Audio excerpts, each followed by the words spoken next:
our content genres tell us how to construct a story. So they tell us things like what your protagonist wants and needs, because that's going to be, different from a romance to a thriller, right? The protagonist usually has a different goal. It's going to tell us what your protagonist stands to lose or gain. So what's at stake? Because again, looking at romance and thriller, very different. And then it's going to tell us how to construct a general shape of our story, because it tells us what key scenes we need to have, which I know we'll go to in a minute. But it also tells us like the shape of the beginning, middle, and end.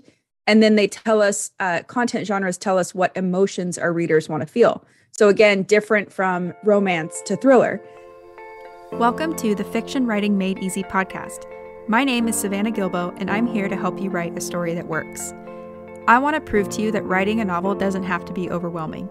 So each week, I'll bring you a brand new episode with simple, actionable, and step-by-step strategies that you can implement in your writing right away. So whether you're brand new to writing or more of a seasoned author looking to improve your craft, this podcast is for you. So pick up a pen and let's get started. In today's extra special bonus episode, I wanted to share an interview I did earlier this year with Emma Dhesi for her Be A Bestseller Summit. We talked about genre and how your story's genre can help you write a story that works. And specifically, we dove into the thriller genre and talked about how the key scenes and conventions of the thriller genre show up in The Silence of the Lambs. This was such a fun event to be a part of because it's always fun to talk about writing. But there were also 25 to 30 other speakers who all shared their insights, tips, and strategies on the writing, editing, and publishing process too. It was an awesome event, and I heard a lot of really fantastic interviews. The event is officially over, but if you want to check out the recordings, I'll post the link in the show notes for you. So without further ado, here is my interview with Emma Dhesi. Well, hello and welcome to Be A Bestseller 3.0, Structure Your Story for Success, an interview series helping you become the writer you want to be. And the purpose of this series really is to encourage you to start, finish, and publish your story. And we've got amazing speakers coming in to talk to us about a whole range of subjects around writing and the writing life. And I know that your craft and your confidence is going to grow over our time together. And today I have the lovely Savannah Gilbo coming in to chat to us. Savannah is a certified developmental editor and book coach who helps fiction authors write, edit, and publish stories that work. She's also the host of the top-rated Fiction Writing Made Easy podcast, where she delivers weekly episodes full of simple, actionable, and step-by-step strategies that you can implement in your writing straight away. And today we're going to be talking about genre and how to write a story that works. So welcome, Savannah. Thank you so much for joining me. Hi, Emma. Thank you so much for having me. I'm super excited to be here. Yeah, it's lovely. I'm really keen to delve into this subject. I wonder though if we could start with you just sharing a little bit about your own journey to writing, editing, and coaching. Sure. Yeah. So all the way back in the day when I was a wee little girl, I loved books and I was always, making up stories with my own dog. So me and my dog were the featured protagonists in my little journal. Fast forward to many years later, ended up in the corporate world, kind of didn't like that, didn't feel like it was feeding my soul. So decided to switch gears and become a certified editor, because at first I thought that would help me with my own writing. And I thought, what better way than to learn from professionals? And then got through the training, loved it, and decided this is what I want to surround myself with. So here I am, a certified editor and certified book coach, and there's no looking back. So that's my story in a nutshell. My writing, I write fantasy. So I'm working on my own young adult series, and that's going well. So yeah, that's me. Yeah, lovely. Thanks for sharing. It's a common thing I'm seeing, actually. A lot of us wanting to write as children, but kind of being sucked into either the corporate world or into family life. Yeah. And then a little bit later, sort of coming back to it and thinking, no, this is something I could do that could earn me a living, or certainly fulfill an inner need that I have. So Yes. Yeah. And it's so fun because it's, something we think is creative. So, oh my gosh, we can't make money doing that, but that's not the truth. So very cool. And I'm learning that more and more, the more I see about, particularly within the indie world, but not only, but there's definitely the publishing world as a whole seems to have changed. And there's definitely ways of making a living in it now. So Yes. it's great. Yeah. Yeah, it's wonderful. So I'm really interested to talk to you today because one of the things we were going to discuss was the difference between content genre and commercial genre. They're both important for writers, but I wondered if you could tell us the difference between the two, and where we should be headed when we're thinking about them. Absolutely. So it's kind of like we have to have these two things in mind as we start writing, editing, and publishing, right? So we tend to think about, okay, I'm writing a YA fantasy, right? And that's what readers are going to see when they go into the bookstore. So we're used to thinking in these terms. But what we as writers need to know is what kind of young adult fantasy are we writing? Is it going to be primarily a romance, primarily action? Is it going to be a mystery, something else? So that's what our content genre means. It's what type of content makes up that story. And, sometimes they match. So if you're writing a romance is going to be commercial genre and your content genre. But things like YA fantasy, adult fantasy, adult science fiction, things like that, readers know what they're getting in terms of setting, but not necessarily in terms of a story. And this is important because as an editor, sometimes what I see is something that starts out as a YA fantasy, primarily focused on the romance, will then just completely change into a mystery. And as a reader, you're like, what just happened to this book I'm reading? Right? So it's a way to just not only help us write a uniform story that works, but it also helps inform so many other pieces about our story too. Okay. Right. I'm getting it now. So it's so we're kind of knowing the elements of the type of story, the elements that we need to include in a type of story, depending on the genre that we want to tell, and yes. being firm in that. And so kind to stay on track rather than, yes. oh, let's put in a bit of this and a bit of that and a bit of this, but actually keeping with that reader expectation of what a romance adventure might be or a paranormal mystery might be. Right. And if we do include multiple genres, that's totally fine because we're going to have subplots and different elements, but we want to almost have, I like to think about it as a hierarchy. So if I'm writing, say, action adventure, and there's going to be a romance subplot, I know that I can know at those key moments in time where, the midpoint, we've probably heard these terms, the all is lost. It needs to really revolve around that primary storyline. But back to something you said that's really important is that our content genres tell us how to construct a story. So they tell us things like what your protagonist wants and needs, because that's going to be, different from a romance to a thriller, right? The protagonist usually has a different goal. It's going to tell us what your protagonist stands to lose or gain. So what's at stake? Because again, looking at romance and thriller, very different. And then it's going to tell us how to construct a general shape of our story because it tells us what key scenes we need to have, which I know we'll go to in a minute. But it also tells us like the shape of the beginning, middle, and end.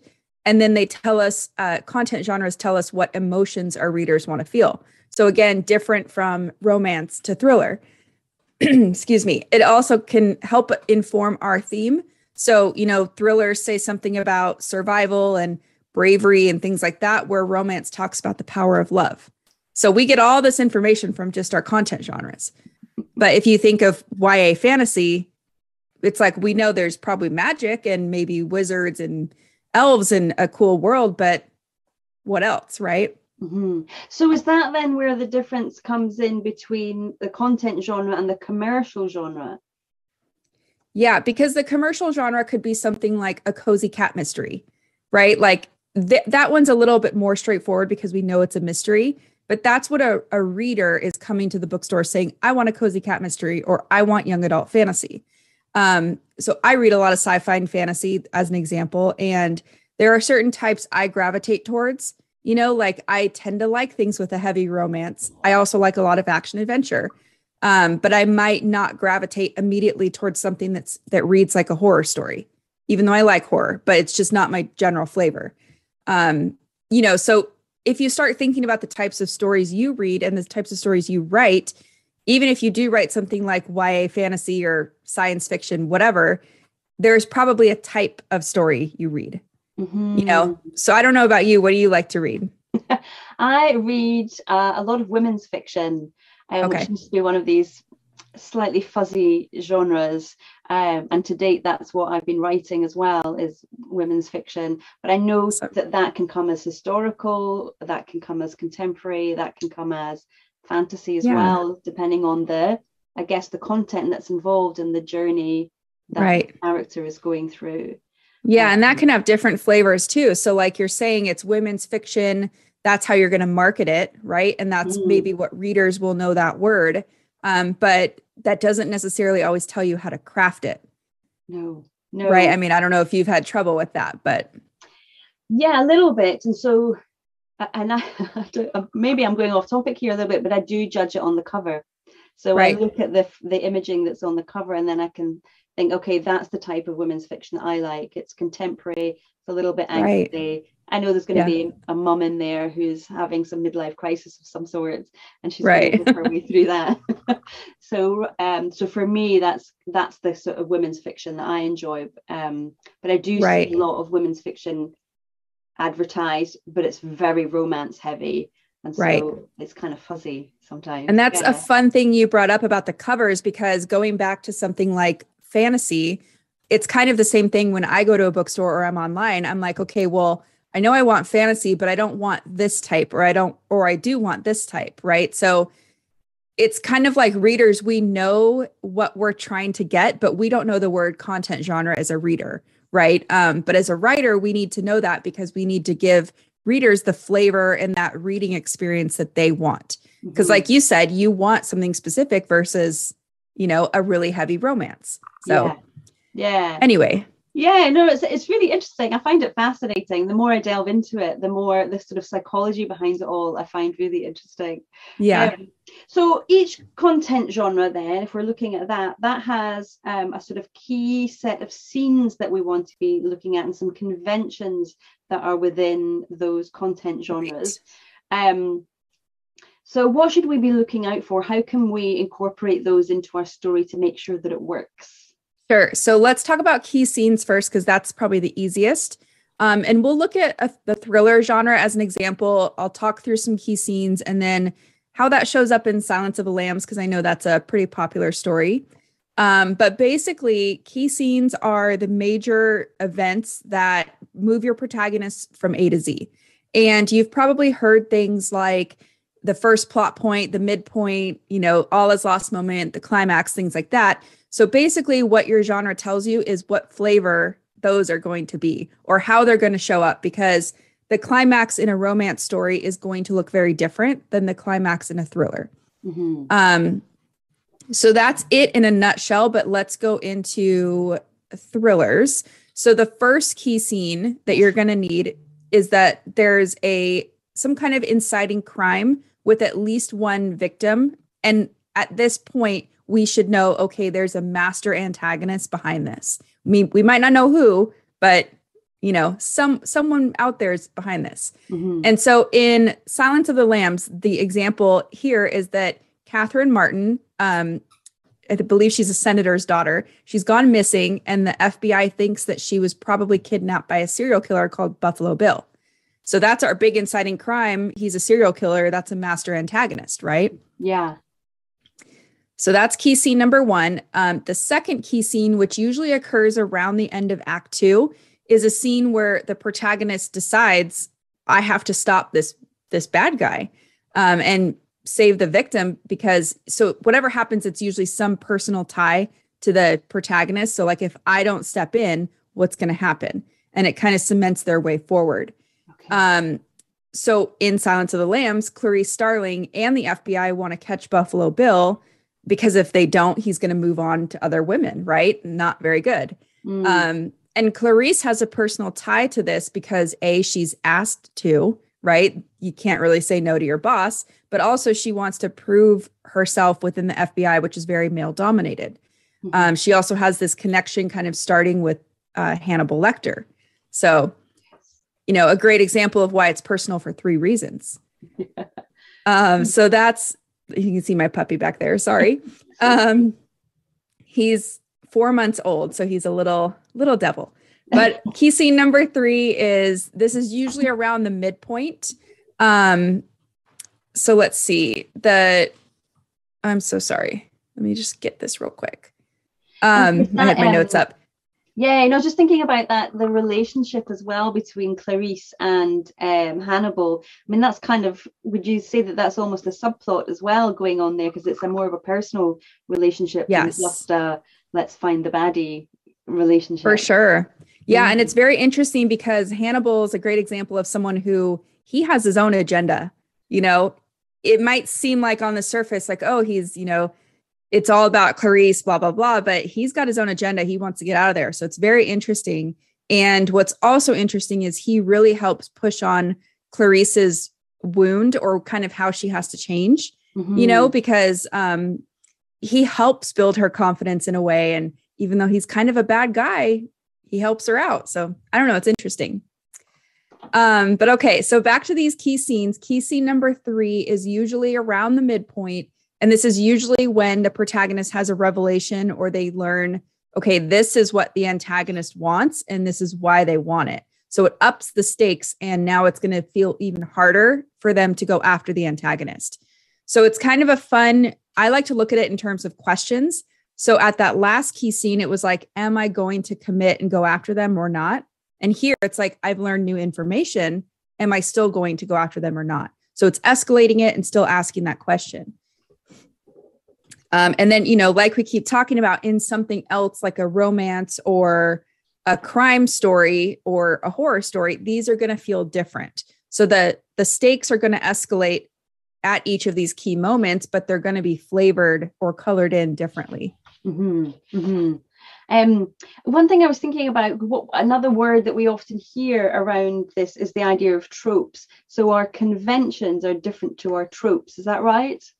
Yes. So the way I like to think about this is, and we'll go over conventions a little bit later if we have time, but conventions are usually like those character roles, the settings, the little micro events or things you need in addition to your key scenes. Okay. But basically, a lot of stories require that there is a mentor, but nobody's saying that your mentor has to have a gray beard and, look a certain way and be really old. I mean, you could have a mentor that's a child or a dog, right? So tropes are the way that we color in the lines of those conventions. Right. Does that make sense? So ahead, haven't I? Yes, I've skipped ahead. Yeah, and that's okay. But that's okay. So, a mentor is a convention, but the way that you deliver that is, it could be a trope, and tropes aren't necessarily bad. If it's something that's overused, you may want to question it because, readers might think it's cliche, but on the other hand, readers might like it. Like, I love an old guy mentor that's a crazy wizard. I don't get tired of that. So anyway, but yeah, that's conventions. We can get there. Should we finish the key scenes? Yes. Sorry. Okay. That's okay. That's okay. You're just excited. Yes. Okay. So let me go back because we didn't talk about the, how this shows up in Silence of the Lambs.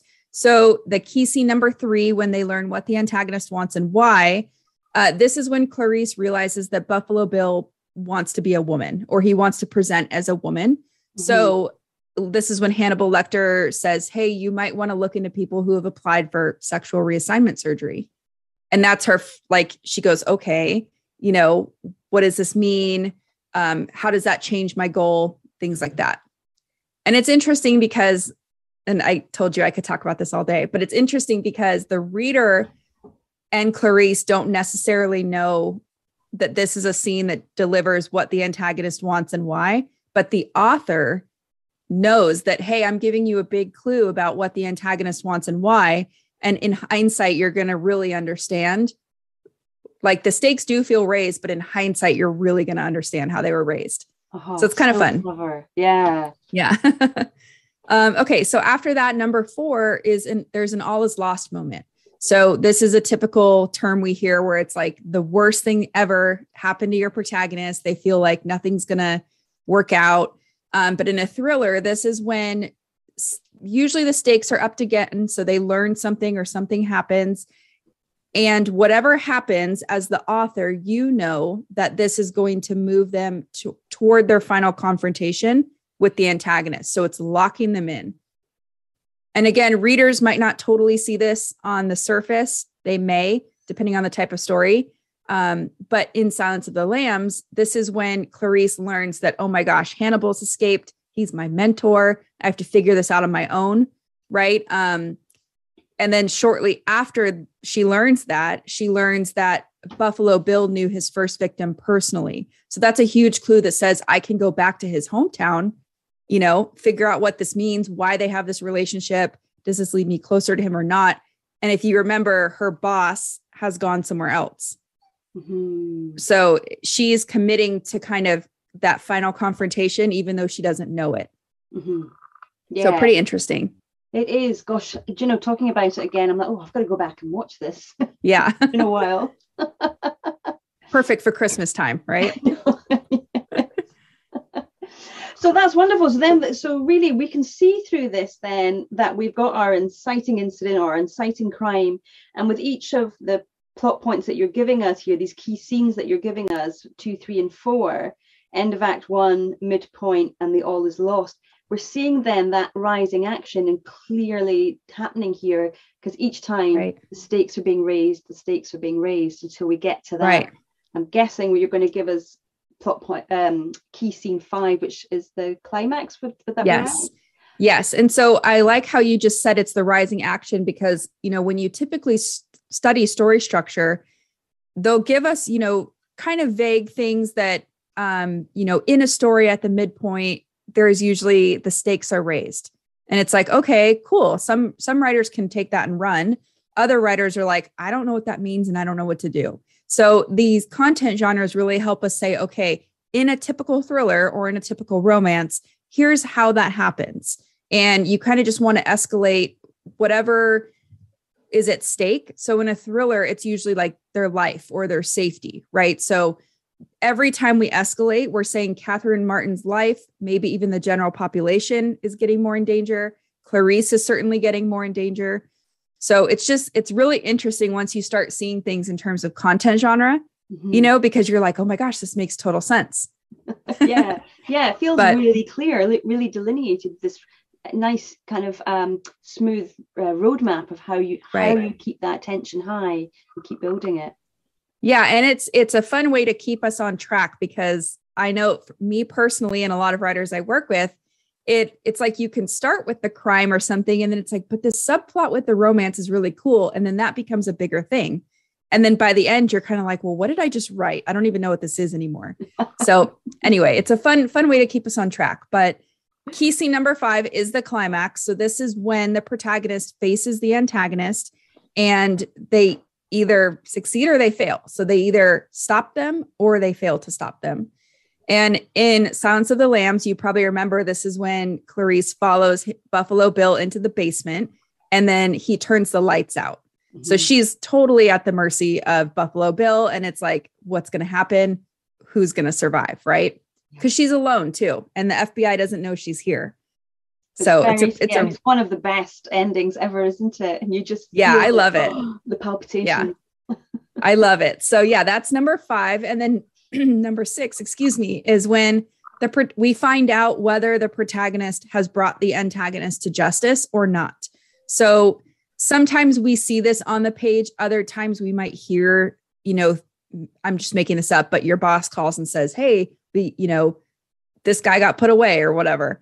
But basically it's what happened after that climax, because sometimes writers will end it right at the climax. Like once the high action's done, it's like, okay, it's done, but it's not. We need to kind of get that emotional payoff and say, okay, do I feel relieved that justice was delivered? Or am I still, in this emotional zone of the climax where I was just in a basement and I'm really scared.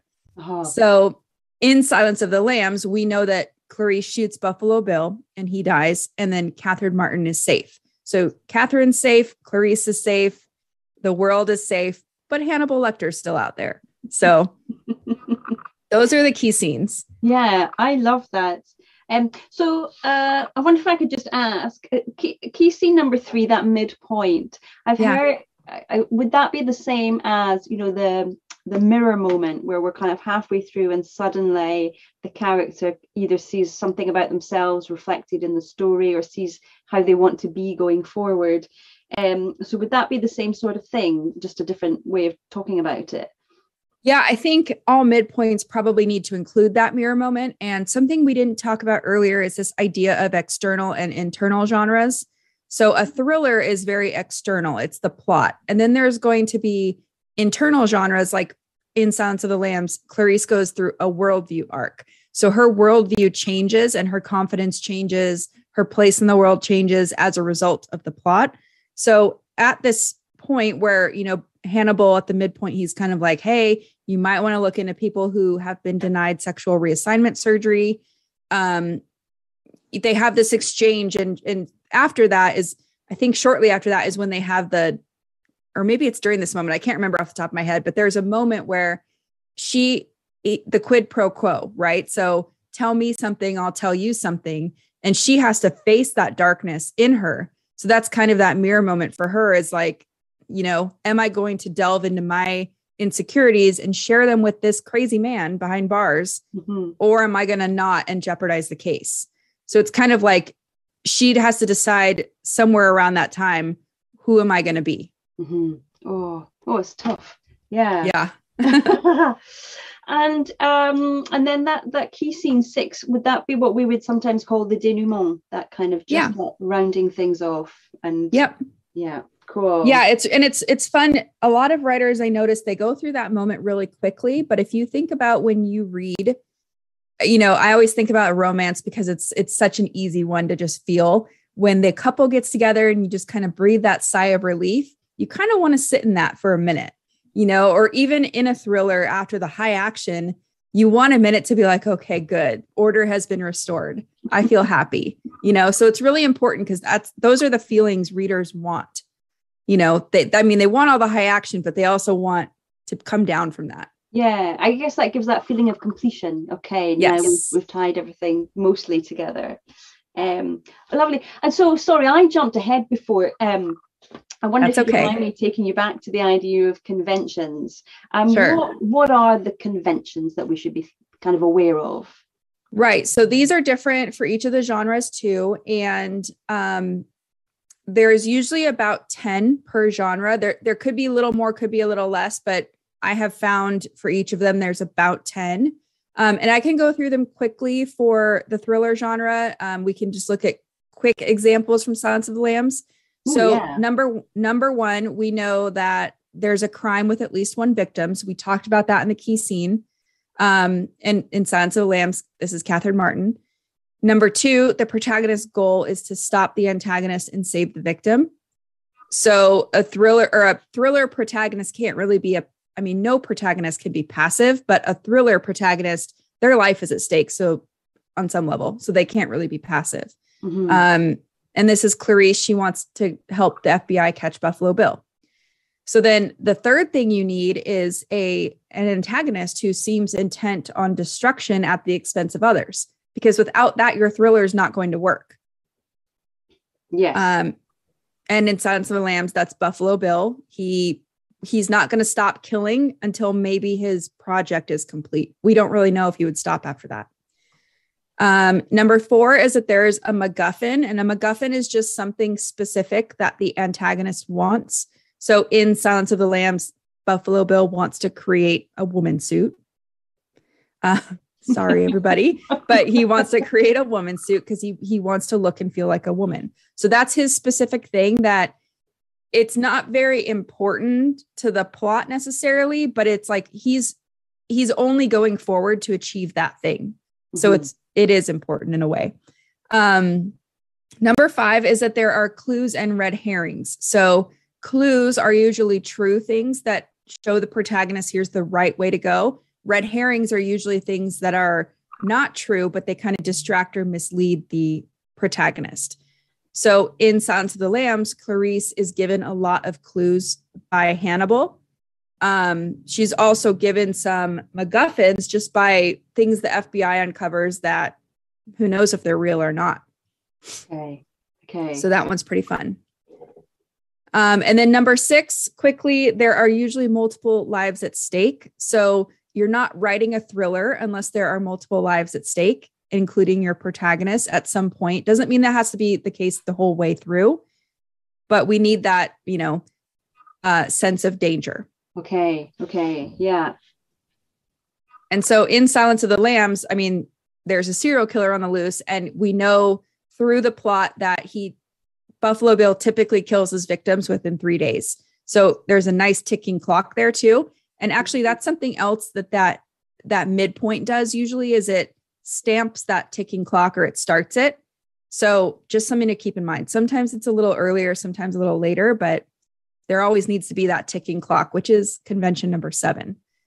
Okay. And the reason for that is it just, packs on the pressure. Yeah, totally. Yeah. Okay. So then number 8 is that there's usually some kind of speech in praise of the antagonist, that through maybe a newspaper article, conversation, TV broadcast, something like that, where it's the reader is being shown, look how powerful, look how strong, and look how smart this person is. Okay. So it's not going to be easy for the protagonist to go up against this. Mm-hmm. And in Silence of the Lambs, there's a scene where Jack Crawford and Clarice are riding together in a car, and they're looking at the case file, and he's kind of like, what do you think? What's your interpretation? And she's, talking about him, and she's saying, he's in middle-aged, 30s and 40s. He has real physical strength combined with, I think she says, an older man's self-control. So she's kind of talking about him like, he's really good at his thing. Mm-hmm. He's going to be hard for us to get. So yeah, I think that one's fun. It's fun to figure out how you're going to deliver that if you're writing a thriller.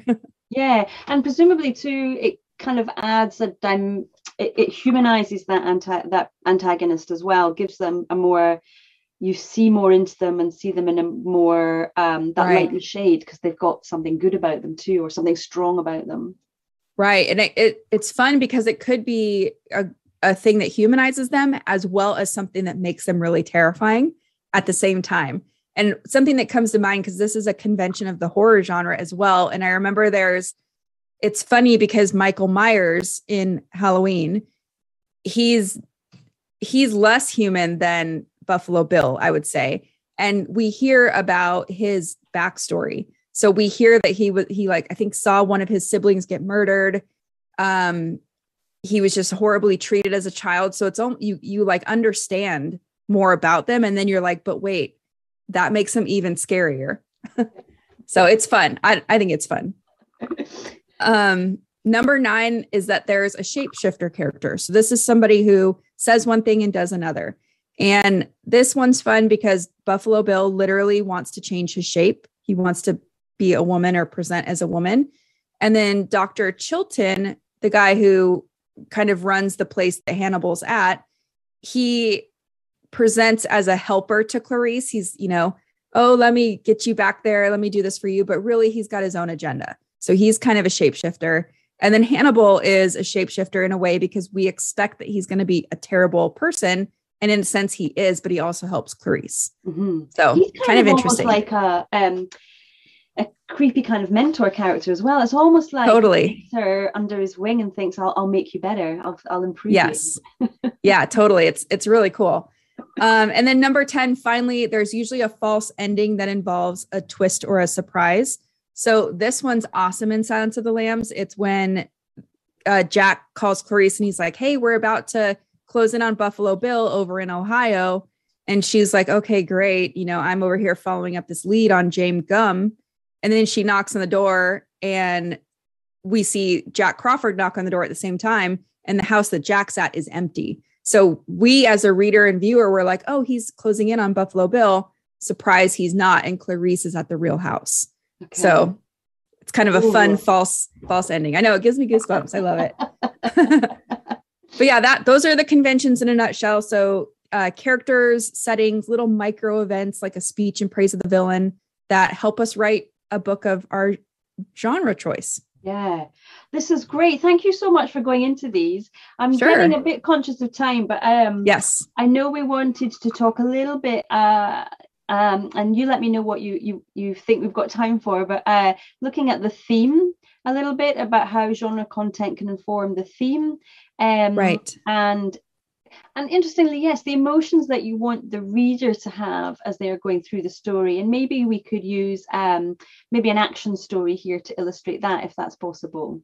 Sure. Yeah. So in an action story, we think about what readers want to feel, right? They want to feel excited. They want to feel kind of worried or anticipatory over whether the protagonist will succeed or fail. We want to be excited is the best word, I think, right? And we also want to feel vicariously through the protagonist what it's like to have to be brave, to have to sacrifice, to have to be heroic. So that's what an action story will give us if we deliver it properly. And then the theme, so what's at stake in an action story is life and safety. So the theme expresses, okay, what does it take to preserve life and safety? So does it take bravery? Does it take sacrifice? Does it take bravery and sacrifice and, accepting your inner, the thing that you think is a wound that's actually your strength? Does it take getting over something in your past as well as being heroic? So it's kind of like, okay, if you're setting out to write an action story, what do you have to say about survival and safety and sacrifice? And then that's what you want to show through your story. So what does it take to survive? Or if it's cautionary, what can you do wrong that will result in survival not happening? Okay. So yeah, it's almost like I always encourage people, if you know the topic or the general theme, like survival or, in a romance, that's going to be love. If you know the general theme, journal about it, do half page, a page, and say, okay, what am I saying with this? Right? Because in your genre tells you, here's kind of the realm you're working in. If you're writing this type of story, now what do you think about that? Yes. And it's important to have that up front, isn't it? To kind of at least have an idea, so that too also helps kind of give you this guiding star for your story. Yes. So you don't go too off track. Yeah. Yeah. And that's what's nice about this genre framework is that, it gives you all the things you need, and then you can be creative within that box. So, I like that. I think it helps me be more creative. And I've seen a lot of writers I work with, they're like, I actually feel like I get to have fun because I'm not trying to figure everything out. And, I know what needs to happen here, here, and here. I need to include a speech in praise of the villain, or, a romance, maybe a first kiss or whatever it is. Then it's like, okay, well, how does that show up with my characters? And how can I put a spin on that? It becomes fun again and less stressful. Yeah. And yes, it does. It does. Oh, I love it. I do need to, because I'm conscious of time. Oh my goodness. Sure. But you do have a nice gift for our listeners, which is very generous. And you've got the genre quick start guide, how to choose the best genre for your novel. Could you tell us just a little something about it? Sure. So this is just, like you said, a quick start guide. It's going to walk you through some of the high level stuff we talked about today. What your genre can do for you. There's a few questions and exercises that will help you choose your genre, your content genre. So, a lot of people have trouble. Am I writing a thriller or a mystery? Am I writing a thriller or an action story? So this quick start guide will kind of give you the overview and just help you make those decisions in a more informed way. Fantastic. So and you can do you want me to say the link? No, that's okay. I'll put the link at the bottom and make sure that everybody gets that. And Perfect. They can just click right through to it. That's going to be such a helpful tool for so many people, because it is something I see in discussion a lot about, what is it I'm writing? I know the sort of story I want to tell, but when it comes to kind of not even just writing it, but beyond that as well, when it comes to kind of marketing it, how do I know that I'm going to choose the right genre and give my reader, and that will attract readers and hit all the things they want? So hugely useful. Thank you so much, Savannah. I've really enjoyed that. Thank you. Thank you. I was trying to get my notes down.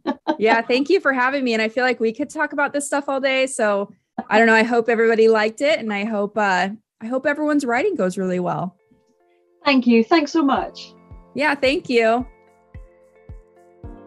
So that's it for today's show. As always, I want to thank you so much for tuning in and showing your support.